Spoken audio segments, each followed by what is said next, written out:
Di balik dinding pesantren yang kokoh, di tengah lantunan ayat suci dan kegiatan keagamaan, tersembunyi luka yang tak terlihat.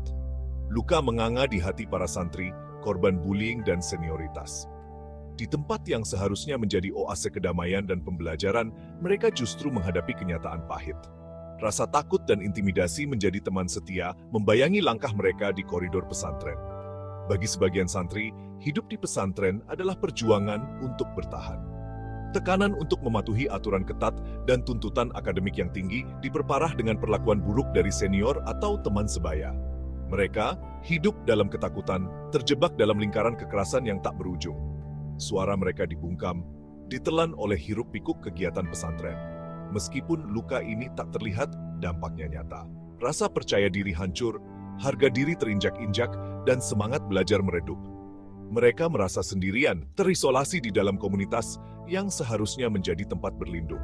Jika dibiarkan, luka ini akan terus menghantui mereka, bahkan setelah mereka meninggalkan dinding pesantren. Amir, seorang santri baru, dengan gugup melangkah melewati gerbang pesantren. Wajahnya dihiasi senyuman, tetapi hatinya dipenuhi rasa takut.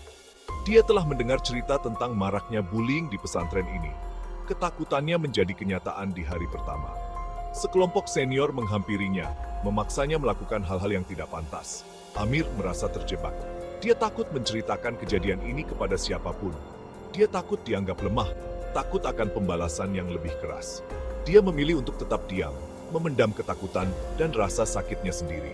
Dia tersenyum di depan orang lain, tetapi di balik senyuman itu tersimpan luka yang menganga. Amir bukanlah satu-satunya korban. Banyak santri lain mengalami nasib serupa. Mereka diintimidasi, diejek, bahkan disiksa secara fisik. Mereka hidup dalam ketakutan, terpenjara dalam lingkaran kekerasan yang tak berujung. Suara mereka dibungkam, ditelan oleh hiruk-pikuk kegiatan pesantren. Cuma bercanda, kata para senior setelah mengerjai junior mereka. Mereka menganggap tindakan mereka sebagai hiburan yang tidak berbahaya, sebagai bagian dari tradisi senioritas. Namun, bagi para korban, candaan ini meninggalkan luka yang mendalam. Luka yang menggores harga diri mereka, mengikis rasa percaya diri mereka, dan menghancurkan semangat belajar mereka. Senioritas yang seharusnya menjadi sistem untuk membimbing dan merawat, justru menjadi alat penindasan dan intimidasi. Para senior merasa memiliki kekuasaan mutlak atas junior mereka, bebas melakukan apapun yang mereka inginkan, tanpa takut akan konsekuensi. Mereka lupa bahwa senioritas adalah tentang tanggung jawab, bukan kekuasaan. Tindakan yang dianggap hanya bercanda menciptakan budaya takut dan tidak percaya di pesantren. Para junior merasa tidak aman, tidak nyaman, dan tidak diterima. Mereka kehilangan semangat belajar, kehilangan motivasi untuk berkembang. Mereka merasa sendirian, terisolasi di dalam komunitas yang seharusnya menjadi tempat berlindung mereka.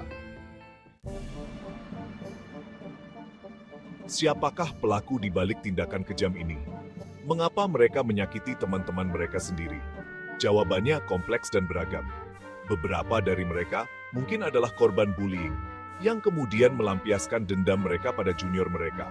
Yang lain mungkin dipengaruhi oleh budaya senioritas yang mengakar kuat, yang mengajarkan bahwa menindas junior adalah hal yang biasa. Namun, apapun alasannya, tindakan mereka tidak bisa dibenarkan. Bullying bukanlah budaya, bukan tradisi, dan bukan lelucon. Bullying adalah tindakan kekerasan yang harus dihentikan. Para pelaku perlu menyadari dampak dari tindakan mereka untuk bertanggung jawab atas luka yang telah mereka timbulkan. Mengidentifikasi pelaku bukanlah tentang balas dendam, tetapi tentang memutus rantai kekerasan. Mereka membutuhkan bimbingan, arahan, dan kesempatan untuk berubah. Mereka perlu diajarkan empati, pentingnya menghormati orang lain, dan bagaimana membangun hubungan yang sehat dan positif. Memaafkan bukanlah hal mudah, terutama bagi mereka yang telah terluka parah. Luka fisik mungkin bisa sembuh, tetapi luka emosional bisa membekas selamanya. Memaafkan bukan berarti melupakan, tetapi berarti memilih untuk melepaskan rasa sakit dan dendam, memilih untuk move on, dan membangun hidup yang lebih baik. Perjalanan menuju penebusan bukanlah hal yang instan.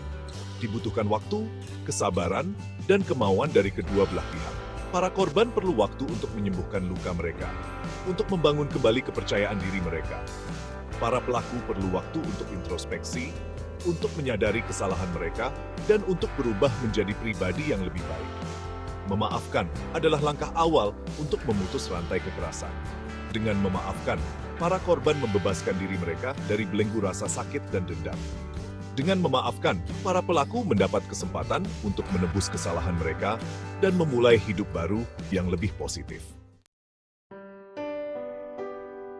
Empati adalah kunci untuk membangun kembali rasa percaya yang telah hancur. Para pelaku perlu belajar untuk melihat dunia dari sudut pandang korban, untuk merasakan rasa sakit dan ketakutan yang mereka alami. Para korban perlu merasa didengar, dipahami, dan didukung. Jembatan empati bisa dibangun melalui dialog terbuka dan jujur. Para korban perlu diberi kesempatan untuk menceritakan kisah mereka, untuk mengungkapkan perasaan mereka. Para pelaku perlu mendengarkan dengan hati terbuka, tanpa defensif atau pembenaran. Dialog ini bukanlah tentang menyalahkan, tetapi tentang memahami. Tujuannya adalah untuk menciptakan ruang aman, di mana kedua belah pihak bisa berbicara dan belajar dari satu sama lain. Dialog ini adalah langkah awal untuk membangun kembali rasa percaya, untuk menciptakan lingkungan yang lebih sehat dan positif di pesantren. Perubahan tidak akan terjadi dengan sendirinya. Dibutuhkan komitmen dan tindakan nyata dari semua pihak, mulai dari pimpinan pesantren, pengajar, santri, hingga orang tua. Pesantren perlu menciptakan sistem yang melindungi para santri dari perundungan, sistem yang menjunjung tinggi nilai-nilai kemanusiaan dan keadilan. Langkah pertama adalah mengakui adanya masalah. Pesantren tidak boleh menutup mata terhadap perundungan yang terjadi di lingkungan mereka. Mereka perlu proaktif dalam mengidentifikasi kasus-kasus perundungan, memberikan sanksi tegas kepada para pelaku, dan memberikan dukungan penuh kepada para korban.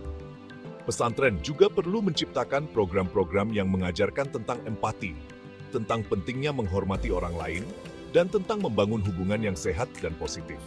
Program-program ini bisa berupa seminar, workshop, atau kegiatan ekstrakurikuler yang melibatkan para santri secara langsung.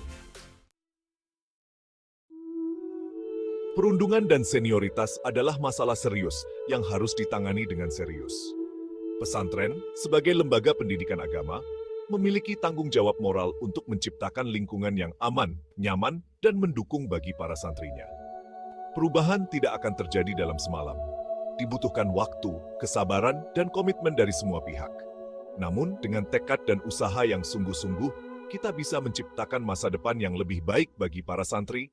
Masa depan di mana pesantren menjadi tempat yang benar-benar aman dan nyaman untuk belajar dan bertumbuh.